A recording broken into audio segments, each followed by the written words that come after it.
Welcome to the Deep Dive. Our mission here is pretty simple. We cut through all the complex history stuff and get you the key insights, the things that really shaped where we are now. Yeah, exactly. And today, we're jumping into a really turbulent couple of years, 1787 and 1788. This is when the new American Constitution wasn't just written. Yeah. It was fought over. Right. Viciously.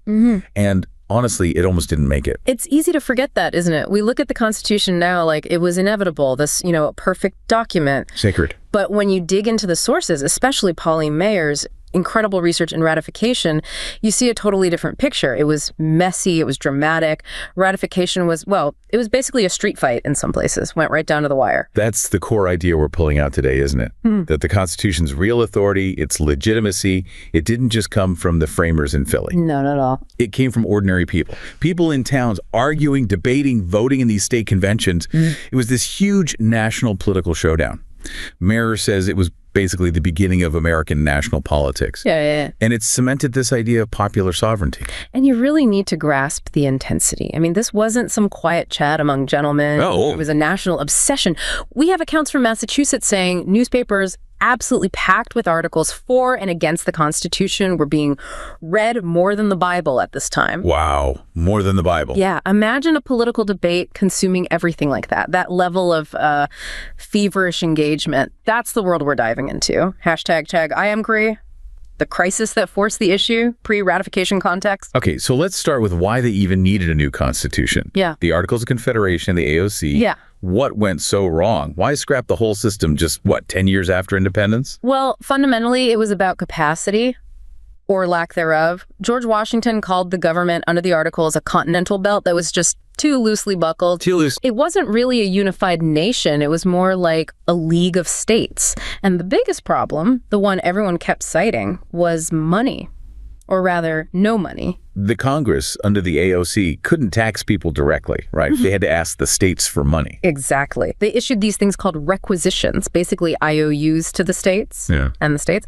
Well, they were often broke themselves or just didn't want to hand over power or cash. So they just didn't pay. Pretty much. Or they paid in currency that was basically worthless. So the national government couldn't pay its war debts, couldn't fund an army, couldn't regulate trade. It was paralyzed. And that led to what? Near collapse. It was getting there. Foreign powers like Britain and Spain, they didn't respect a country that couldn't pay its bills or enforce its own treaties. And domestically, this financial mess created desperation and, crucially, fear. Which brings us to Shays' Rebellion in Massachusetts. A big flashpoint. A huge one. Now, historians today see it more as, farmers protesting, crushing debt and taxes, legitimate grievances. But that's not how the elite saw it. The Federalists. No. They saw anarchy. Panic. The rebellion involved farmers, many of them veterans, taking up arms, closing down courts. It sent shockwaves. And the rumors started flying. Oh, absolutely. Wild rumors. That the rebels, led by Daniel Shays, wanted to cancel all debts, redistribute property. Some even claimed they wanted to ditch the Republic and reunite with Britain. Reunite with Britain? Seriously? That was the fear, however exaggerated. Henry Lee wrote to Washington saying a majority in Massachusetts were against their own government. These fears, they really fueled this desire among the Nationalists, the Federalists, for an energetic government, something stronger. Washington was worried the whole thing would just collapse. He worried the whole political machine might burn to ashes while people argued over the best way to put out the flames. That sense of crisis, that urgency, that's what pushed them towards the Philadelphia Convention. So the convention meets, they hammer out the Constitution through compromises. But even the guys who signed it weren't thrilled. Not entirely. Henry Knox, a big nationalist, he admitted it was short of my wishes. It was a compromise document born from mutual deference and concession. Everyone had to give something up. Which must have made it harder to sell, if even the supporters had doubts. And crucially, some big names refused to sign at all. That's vital. 3 really important figures walked away without signing. George Mason and Edmund Randolph from Virginia, and Elbridge Gerry from Massachusetts. And their objections weren't minor things. No, they were fundamental. They thought the new government took too much power from the states. And the biggest one, the one that became the rallying cry, there was no Bill of Rights. No guaranteed protections for individuals. So right from the start, the opposition, the Anti-Federalists, they had their leaders and their main arguments handed to them. Exactly. The battle lines were drawn immediately. #Tech2, the war of printed words, and the national debate. So the Constitution gets released, and boom, the fight explodes out of Philadelphia and into the public square. Meyer calls it maybe the widest public debate in history up to that point, like the final games of the World Series. The speed it spread was amazing for the time. Within just 3 weeks of the convention ending in September 87, something like 55 newspapers had printed the entire Constitution. 55. That's incredible coverage. And that's just newspapers. It was also printed maybe 200 times separately, pamphlets, broadsides, all aimed at we the people. They wanted everyone reading it. And the idea was this free press, open to all sides, right? So citizens could be informed. That was the idea, yeah. The Republican ideal citizens need information to make good choices, but the reality, not so impartial. So the media wasn't exactly neutral. Far from it. The vast majority of newspapers, maybe 80 out of 90 or more, were strongly Federalists. They supported the Constitution. 80 out of 90. So impartiality was rare. Extremely rare. We only know of about a dozen papers that consistently publish serious critiques, anti-Federalist arguments, and printers who did try to be open, like Eliezer Oswald in Philly or Thomas Greenleaf in New York, they face backlash. Backlash like what? Attacks, threats, and the big one, canceled subscriptions. That hits the wallet. The Federalists definitely use their media advantage. Okay, so if the newspapers were mostly pro-Constitution, how did the Anti-Federalists get their message out? How did they manage to make such a strong challenge? Well, they relied heavily on pamphlets and letters, often published under pseudonyms like Brutus or Cato or the Federal Farmer names, meant to sound like virtuous old Republicans. Edgy names. And these writings tapped into really deep feels people had about powerful, distant government. It's interesting, while the Federalists might have dominated the newspapers, these anti-Federalist pamphlets sometimes did a better job reaching people out in the countryside, the people who were skeptical. Which leads to something really surprising from the sources. The Federalist Papers. We think of them as the explanation of the Constitution. But they weren't that big a deal during the actual ratification fight. It's pretty amazing, isn't it? The Federalist, 85 essays by Hamilton, Madison, and Jay, writing as Publius. Brilliant stuff, very dense. Absolutely. Required reading today. But back then, when first published, mostly in New York papers, hardly anyone outside New York saw them. Only about 24 of the 85 essays got reprinted elsewhere during the key debates. Wait, only 24? What about the famous ones, like Federalist number 10 on factions? Federalist number 10, republished just once outside New York during the whole ratification fight. Once. So the big intellectual arguments weren't swaying the masses. Not directly, not then. The battles were won more through local debates, speeches, those pamphlets we mentioned. The Federalists really only became famous later when collected into books, which was, as Mayer puts it, very late in the game. It was more of an after-the-fact justification. Okay, so while Publius wasn't setting the world on fire yet, the Anti-Federalist arguments were gaining traction. What was their main fear? The big one was consolidation. They saw this new structure as creating one massive, powerful national government that would swallow up the states. They feared it was too big, too distant, and would lead to what they called elective despotism. Elective despotism, meaning elected leaders would become unaccountable tyrants. Pretty much. Once elected and far away in the capital, they'd become like an aristocracy, ignoring the people back home. And they had specific complaints about the structure, beyond just the general fear. Oh, yeah. Very specific. Figures like Richard Henry Lee, the Pennsylvania minority guys, they laid it out. They hated the Senate, 6-year terms, no term limits, chosen by state legislatures, not the people. Seemed aristocratic. Too insulated. Exactly. Then there was Congress's power to levy internal taxes, not just tariffs, but taxes on everyday life, and the power to raise standing armies in time of peace. Those two were linked in their minds. How so? They figured internal taxes would need a big bureaucracy to collect, and ultimately those taxes would be enforced by soldiers. A standing army, basically occupying the country to take people's money. That was a terrifying image. So they wanted things like annual elections, term limits, maybe the power to recall senators, things the Federalists didn't include. Right. Structural checks. But the absolute biggest issue, the one that united almost all the opposition, The lack of a Bill of Rights. that was the lightning rod. If you're creating this powerful new government with vague powers like the necessary and proper clause, people need explicit guarantees. protections for speech, religion, trials. Patrick Henry famously warned, chains still being chains, whether made of gold or of iron. Without a Bill of Rights, they felt liberty wasn't safe. That point really mobilized people. Okay, so the fight begins, and Pennsylvania is first out of the gate with a ratifying convention. A crucial first test, but it sounds like the Federalists there used some pretty aggressive tactics. Aggressive is putting it mildly.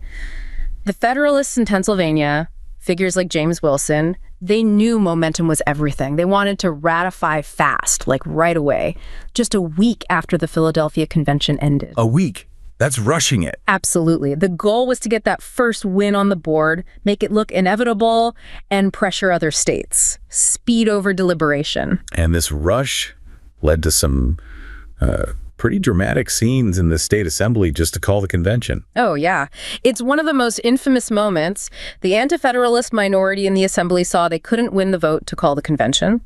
So they tried to start it by just not showing up, denying a quorum. They just stayed home. Right. But the Federalist majority wasn't having it. They ordered the Sergeant-at-Arms to physically go find two of the absent Anti-Federalists, George Weed and Jacob McCalmont, and drag them back. Drag them back? You mean physically force them into the State House? Literally. Force them into their chairs to make the quorum. That's unbelievable. Yeah. Using force to make democracy happen. The irony. What did the delegates say? McCalmont protested like crazy, said he'd been forcibly brought there, demanded to leave.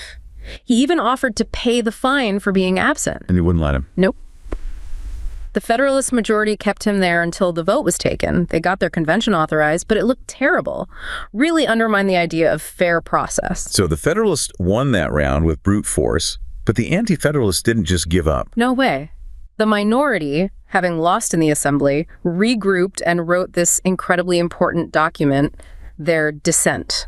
The dissent of the minority. Exactly. It wasn't just sour grapes. It became a key text, like a blueprint for Anti-Federalists everywhere.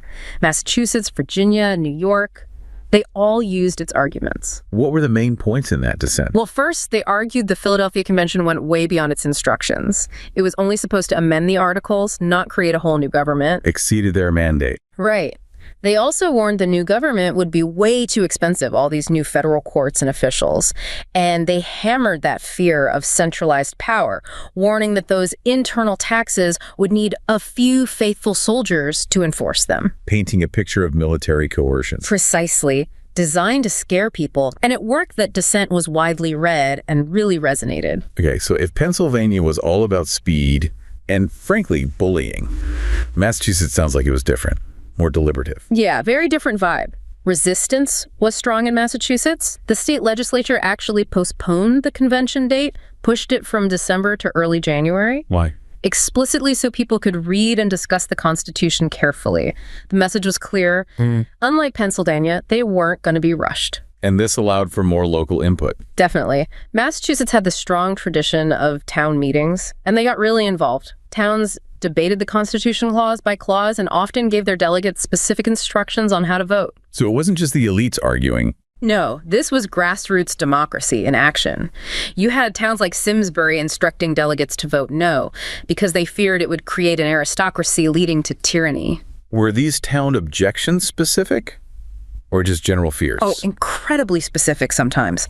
Look at the town of Belchertown. Their freemen didn't just say no Bill of Rights.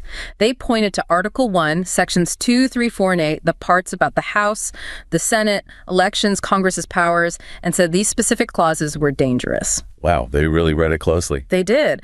And they even threw in a fear, reflecting local prejudices, that the lack of a religious test for office might let papists, Catholics hold power. It shows how people interpreted it through their own lenses. So with this strong, detailed opposition, including big names like Samuel Adams initially against it, the Federalists were in trouble. They were genuinely scared they might lose Massachusetts, which would have been a disaster. They needed a game changer. And they found one by targeting the convention's president, Governor John Hancock. Hancock? He was a big deal. But wasn't he kind of sitting on the fence, claiming to be sick? Exactly. Conveniently ill, perhaps. The Federalists, led by Rufus King, basically cut a deal with him. What was the deal? They convinced Hancock to show up, finally, and propose a compromise. Massachusetts would ratify the Constitution, but it would simultaneously propose a list of recommendatory amendments they wanted added later. Recommendatory, not conditional. That's the key difference, right? Huge difference. It meant they joined the Union now, but put formal pressure on for changes, especially a Bill of Rights. It cleverly addressed the Anti-Federalists' main demand without sinking the whole ship. And this brought over key figures. Like Sam Adams? Yes, Adams was crucial. He was like the state's revolutionary conscience. He'd been leaning against it. But Hancock's proposal, promising amendments, convinced him. Adams argued it provided enough security for liberty. His switch was a major turning point. And Massachusetts ratified. Barely. The vote was 187 to 168. Very close. But that compromise, ratify now, amend later became the model. It saved the Constitution there and provided a path forward for other divided states. So Massachusetts sets the precedent. Now all eyes turn to the really big states, Virginia and New York. The Constitution couldn't realistically work without them. Geographically, economically, politically essential. And the conventions there were major showdowns, like Founding Father versus Founding Father. Absolutely epic contests. Virginia's convention in Richmond was a clash of titans. You had Patrick Henry, the ultimate orator, leading the opposition. Give me liberty or give me death. That guy. Arguing fiercely against ratification without changes first. And on the other side, James Madison, the Constitution's main architect, backed up by young John Marshall, the future Chief Justice. So what was Henry's big argument? Amend first, then ratify. Exactly. Prior amendments, he was adamant. He wouldn't accept it as written. He gave these incredibly powerful speeches, warning about consolidated power, the loss of liberty. He famously said rejecting it wouldn't break the Union. Virginia could just stand by a while, maybe like Switzerland. And that line about chains being chains, whether made of gold or of iron. Powerful stuff, but dangerous politically, right? Prior amendments could unravel everything. That was Madison's great fear. He argued very logically that insisting on prior amendments was a recipe for disaster. 9 states were already in or about to be. Trying to get all of them to agree on the same changes before joining. Impossible. Inevitable ruin to the Union, he called it. So Madison pushed the Massachusetts model. Ratify now, trust the amendment process in Article V. Precisely. He argued that was the only safe, practical, constitutional way forward. Join the Union, then use the system to get the changes you want. Be inside the tent. And Madison won. He did, but again, just barely. Virginia ratified 89 to 79, a 10-vote margin.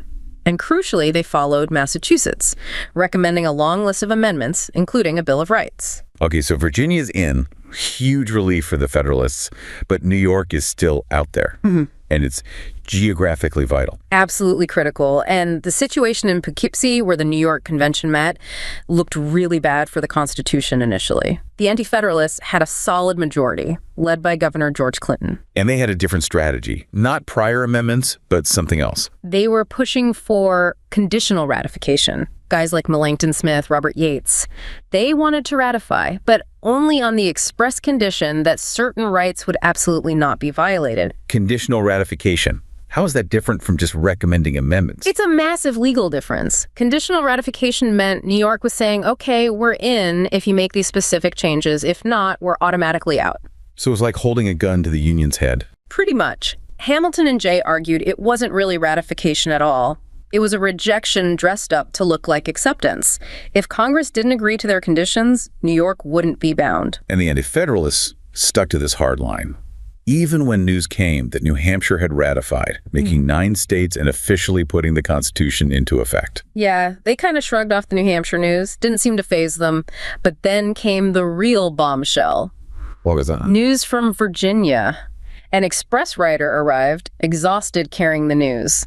Virginia had ratified. The other big state. Right. This hit hard. Suddenly, the Federalists are celebrating, the Anti-Federalists are in shock. The whole dynamic shifts. Melancton Smith, the Anti-Federalist leader, realizes that if New York holds out with these conditions, they'd be isolated. Stuck between New England and the rest of the ratified states. Exactly. Surrounded by the new nation. Left out in the cold with, as Smith apparently feared, despicable Rhode Island, which was holding out entirely. The economic and political pressure became immense. So Smith blinked. He did. He saw that conditional ratification was now basically political suicide for New York. He switched tactics, moving to replace the binding words on the express condition with the softer, non-binding phrase in confidence that the amendments would be considered. Following the Massachusetts and Virginia model? Right, trusting the process. This allowed enough moderate anti-federalists to join the Federalists. And the final vote? Razor thin. 40 to 20. 27. Yeah. Just 3 votes. It shows how incredibly close the whole thing came to falling apart, even at the very end. But New York was in. The Union was finally secured. So all this fighting, these close calls, the compromises in Massachusetts, Virginia, New York, it had one huge immediate consequence. Yeah. Right? The Bill of Rights was now basically guaranteed. Absolutely unavoidable. The Federalists had promised amendments to get ratification, especially in those key states. The people had demanded it. They had to deliver. And James Madison, who wasn't keen on a Bill of Rights initially, he becomes the guy to make it happen. Yeah, it's a fascinating turn. He started out thinking it was unnecessary, maybe even dangerous. He worried listing rights might imply that any unlisted rights weren't protected. A valid concern, maybe. But he was also a pragmatist. He knew the amendments were politically essential to get the new government accepted, to bring the Anti-Federalists on board. It was about legitimacy. And he wanted Congress to do it quickly, right? Yeah. Rather than risk a whole new convention. Definitely. A second convention, with all the states arguing again, that could have blown the whole thing up. Madison argued Congress could handle it efficiently through the Article V process. So he took the lead in the first Congress. He did. He sifted through the hundreds of amendment proposals sent by the states, streamlined them, and pushed them through Congress. 12 were approved. 10 got ratified by the states fairly quickly. The 10 we now know as the Bill of Rights. Though, interestingly, people didn't really call it a Bill of Rights right away. But those 10 amendments became, as Mayer puts it, this powerful instrument for the defense of American freedom. They fulfilled the promise made during that ratification struggle. But beyond the Bill of Rights, Mayer's work highlights another huge legacy from this period, something about where ultimate authority lies. Yes, this is maybe her most profound point. The Federalists got their Constitution adopted, sure, but the process, the way it happened, established something fundamental. The whole idea of special state conventions, where the people's delegates vote directly on the Constitution. That wasn't invented by Madison or the other framers. No. Mayer traces it back earlier to the townsmen of Massachusetts during their own state constitution debates in the 1770s. They were the ones who insisted that a constitution, to be legitimate, had to come directly from the sovereign people, not just from a regular legislature. Why not the legislature? Because they argued, if a legislature can make or change a constitution whenever it wants, then the Constitution offers the people no security against legislative encroachments. The government could just change the rules that limit its own power. So the people themselves, through these special conventions, had to be the ultimate authority, higher than the government. Exactly. That ratification process, messy as it was, cemented that principle. We, the people, acting outside the ordinary government structure, are the source of constitutional power. That's a revolutionary idea. And looking back, did the Anti-Federalists, even though they lost the main fight, achieve some long-term goals? They definitely did. Unexpectedly, perhaps. Their resistance ensured that, despite the new federal structure, the states remained incredibly powerful for well over a century, arguably up to the Civil War and beyond. So that fear of consolidation didn't fully materialize right away? Not in the way they feared. And some of their specific amendment ideas eventually came back. Virginia and New York proposed presidential term limits way back then. Which we finally got with the 22nd Amendment after FDR. Right, in 1951. And even more amazing, the concern about Congress setting its own pay. An amendment addressing that was proposed by Madison in 1789. And it just sat there. For over 200 years, it finally got ratified as the 27th Amendment in 1992. Shows you how long the echoes of that ratification debate lasted. So this whole period, 1787-88, it wasn't just about adopting a document. It was this crucial, messy, public argument. A necessary argument, really, between the need for a stronger government and the deep-seated fear of losing liberty. The fact that it was such a close fight that the Federalists had to compromise that ensured the Constitution wasn't just imposed, it had the active, debated consent of the people, or at least enough of them. And those early critics, the Anti-Federalists, the Massachusetts townsmen, they insisted that if the government could easily change the rules limiting its own power, the people had no real security. Which leaves us with a thought, doesn't it? If we the people are the ultimate authority, how actively do we today need to keep debating and scrutinizing the power and structure of our government to keep that authority meaningful, to ensure its legitimacy endures? What does that spirit of popular scrutiny look like now? Well, that's about all the time we have. You've been listening to the deep dive from Wake Up and Smell the Freedom, where ideas percolate. Thanks for joining us as we continue to explore the ideas that shaped liberty and continue to shape us today. Remember, the pursuit of liberty begins with understanding, and understanding begins with asking the right questions. Until next time. Bye-bye.